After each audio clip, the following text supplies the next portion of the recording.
Assalamualaikum warahmatullahi wabarakatuh.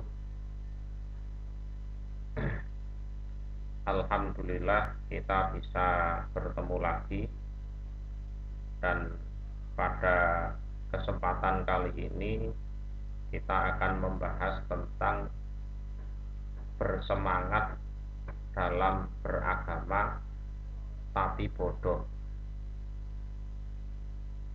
Di zaman sekarang kan banyak orang-orang yang semacam ini.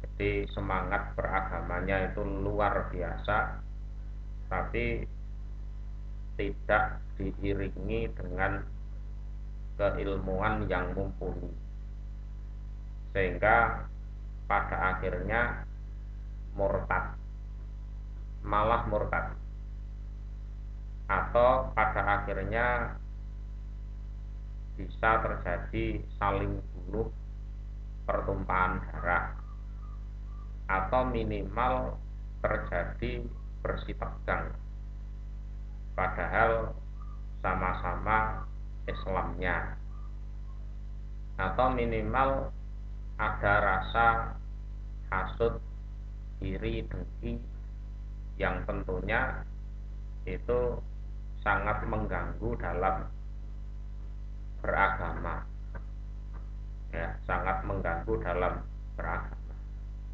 Dan hal seperti itu kalau kita biarkan, tentunya akan merusak amal ibadah kita. Jadi dengki itu ibarat api yang membakar rumput kering atau kayu yang kering. Jadi dengki itu bisa merusak amal ibadah kita yang sudah kita perjuangkan, yang sudah kita usahakan mati-matian. Setelah terkumpul, ternyata hancur lebur karena dengki. Nah, kita kembali lagi ke topik kita di kesempatan ini tentang orang-orang yang girok semangat beragamanya luar biasa tapi bodoh. Dalam hal ini kita mengutip suatu hadis yang tertulis di kitab Sahih Bukhari, Kitabul Jizyah, ya, Kitabul Jizyah. Kita baca ya hadisnya. Hadasana Abdullah ibnu Muhammad, hadasana Yahya ibnu Adam, hadasana Yazid ibnu Abdul Aziz an abihi, hadasana Habibu ibnu Abi Sabitin qol, hadasani Abu Wa'il, bercerita kepadaku sopo Abu Wa'il, kola kunna bisifin. Jadi Abu Wa'il ini seorang sahabat yang mana pada waktu itu dia ikut dalam perang Siffin. Jadi perang Siffin sendiri itu adalah suatu tempat yang ada di pinggiran Sungai Efrat, di pinggiran Sungai Efrat yang di situ ada di perbatasan antara Irak dan Suriah, yang mana di situ terjadi peperangan antara dua kubu sahabat. Yang pertama adalah kubu Ali bin Abi Thalib, yang kedua adalah kubunya Muawiyah bin Abi Sufyan. Jadi Ali bin Abi Thalib ini ya saudara sepupunya Nabi, sekaligus menantunya Nabi. Lah Muawiyah bin Abi Sufyan ini adalah saudara iparnya Nabi. Dan dua orang ini memimpin banyak pasukan dari kalangan sahabat maupun kalangan tabi'in. Nah, ini coba kita lihat di Google ya. Nah, letak Siffin itu di sini. Ya. Jadi letak Siffin ini adalah perbatasan antara Irak dan Suriah. Bisa juga dilihat di sini. Sekarang zaman Google, jadi peristiwa-peristiwa sejarah itu bisa dilacak. Dan untuk masalah ini, insya Allah dengan semua lebih tahulah ya, tentang ilmu geografi.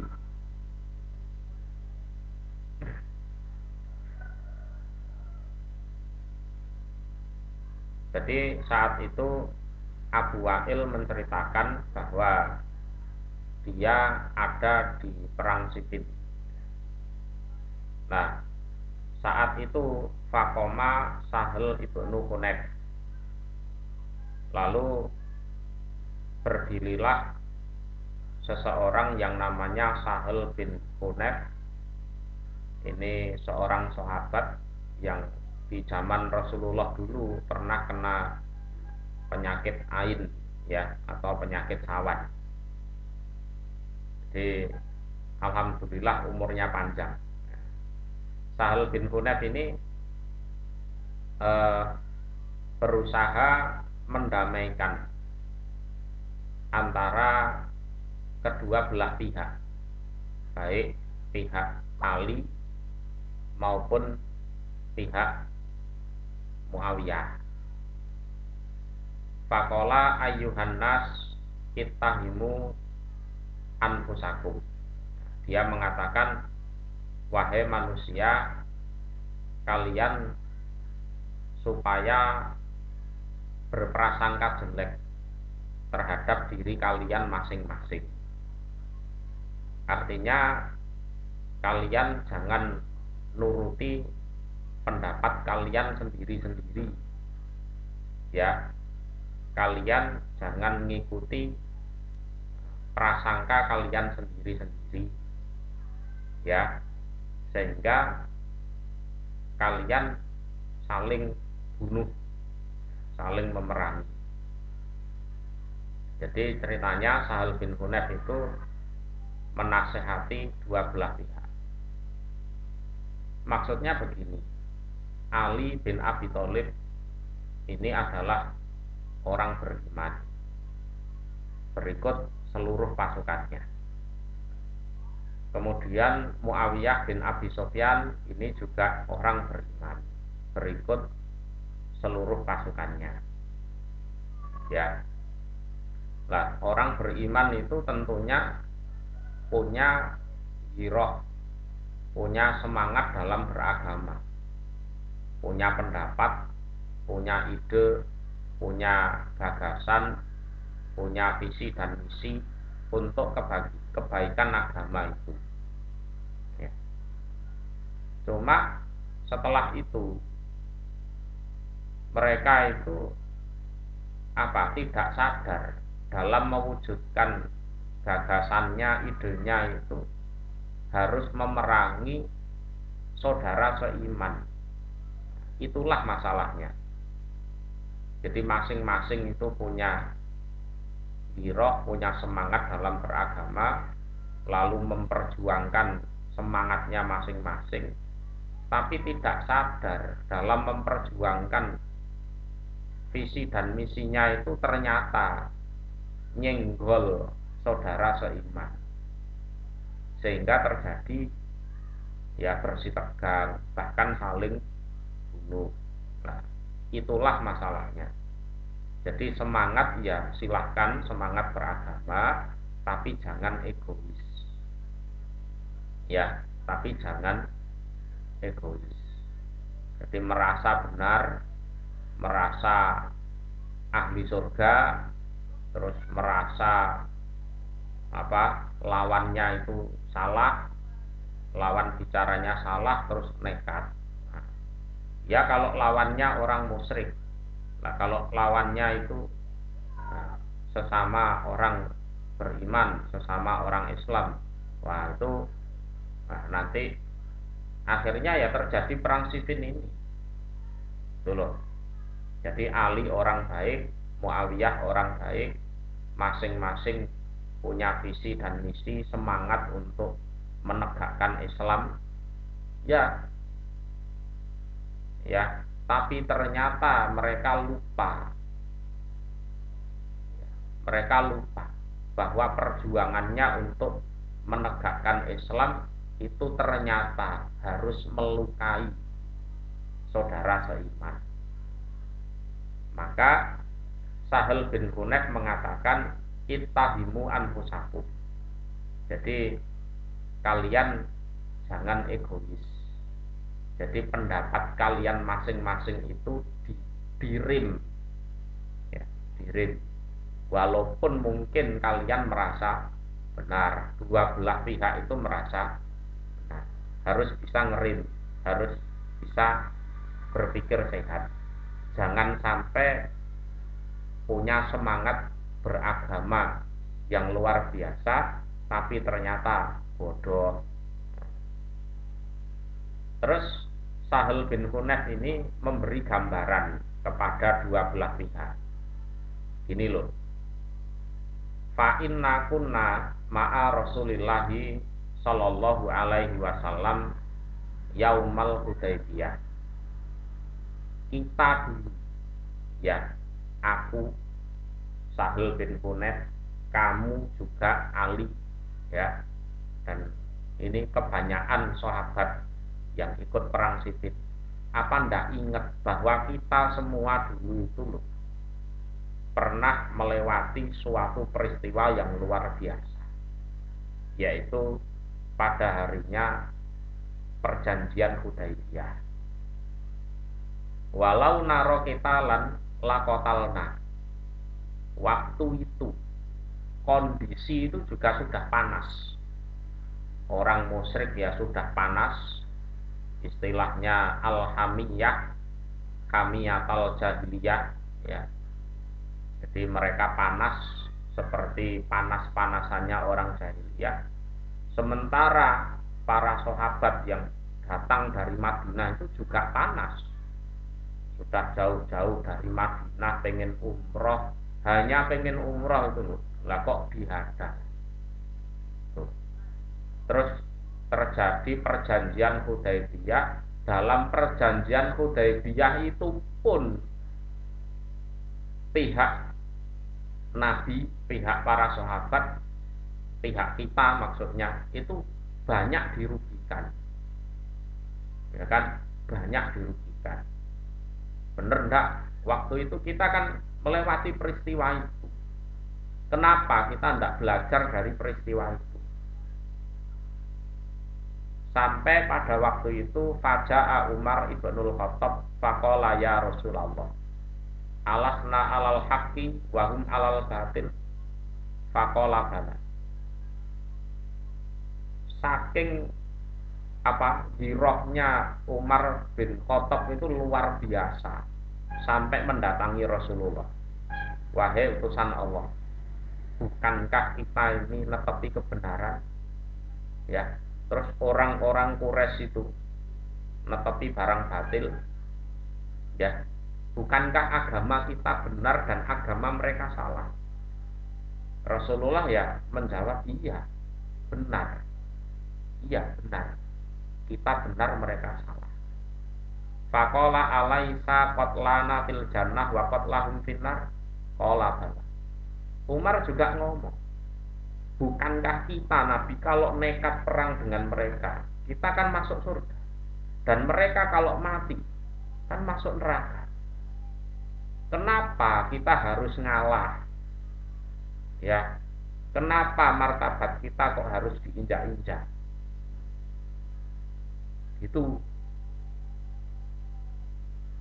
girohnya Umar dan para sahabat waktu itu luar biasa. Tapi Rasulullah ya tidak nuruti seperti itu, tetap di rel yang benar, di jalan yang benar. Qala fa'alama nu'ti ad-daniyata fi dinina. Kenapa kita harus jadi bahan kalah-kalahan Nabi? Kita jadi orang asor padahal agama kita benar. Kenapa kita harus ngalah Nabi? Wong kita agama kita benar, kalau kita mati masuk surga kok. Kenapa kita harus ngalah? Anarji'u walamma yahkumillahu bainana wa bainahum. Kenapa kita nanti harus pulang ke Madinah tanpa berhasil umroh, tanpa berhasil apa-apa, ya?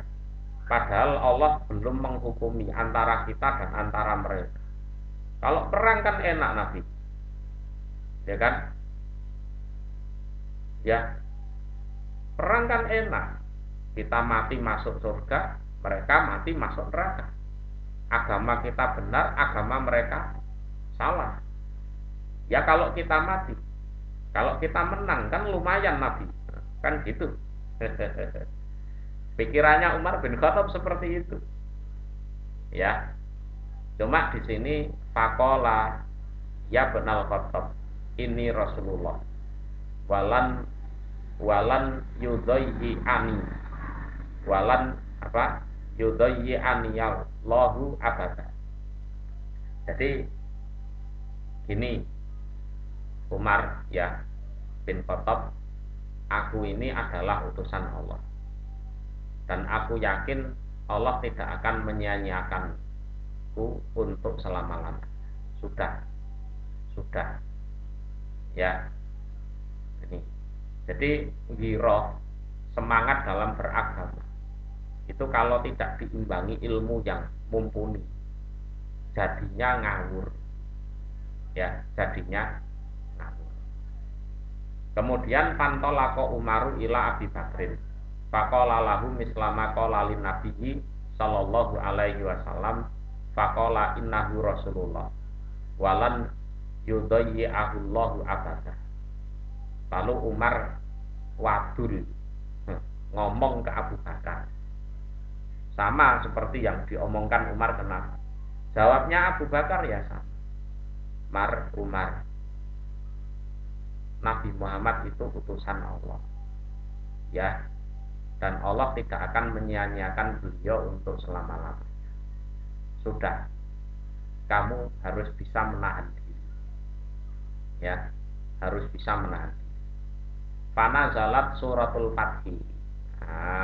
Faqara'aha Rasulullah sallallahu alaihi wasallam ala Umar ila akhiriha. Faqala Umar ya Rasulullah awafat kunhu qala na'am.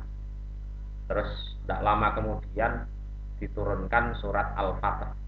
Lalu Rasulullah membacakan pada Umar. Lalu Umar mengatakan, wahai utusan Allah, apakah diturunkannya surat Fatah ini adalah tanda-tanda kemenangan dari Allah? Jawabnya iya. Ya. Jawabnya ya. Lah, sehingga perang Siffin pun berakhir damai. Ya, karena para sahabat dan para tabi'in waktu itu bisa belajar dari peristiwa pahit di Hudaybiyah pada saat terjadi perjanjian Hudaybiyah. Nah, ini bisa jadi pelajaran bagi kita bahwa dalam beragama kita memang dituntut untuk semangat, punya giroh yang tinggi, ya, punya semangat yang tinggi. Tapi harus diimbangi ilmu yang mumpuni, ya, ilmu yang lahir batin. Karena pada saat kita berusaha mewujudkan giroh kita, semangat kita, itu kadangkala harus nabrak saudara seiman, harus nabrak realita, ya, kehidupan dan lain-lain. Maka dari itu dengan ilmu yang mumpuni tersebut kita bisa menahan diri, ya. Jangan sampai niatnya baik tapi ternyata mengorbankan orang-orang yang baik juga, itu ya. Sehingga bukannya malah mencapai keberhasilan, tapi malah membuat agama itu morat marit, gak karu-karuan, ya. Malah membuat banyak orang jadi murtad, jadi saling bunuh, saling suudon, saling iri dengki, saling menjatuhkan, dan lain-lain. Dan ini adalah sumber dari malapetaka. Jadi semangat beragama yang tinggi tapi tidak diimbangi dengan ilmu yang mumpuni lahir batin. Semoga Allah memberikan manfaat dan barokah. Assalamualaikum warahmatullahi wabarakatuh.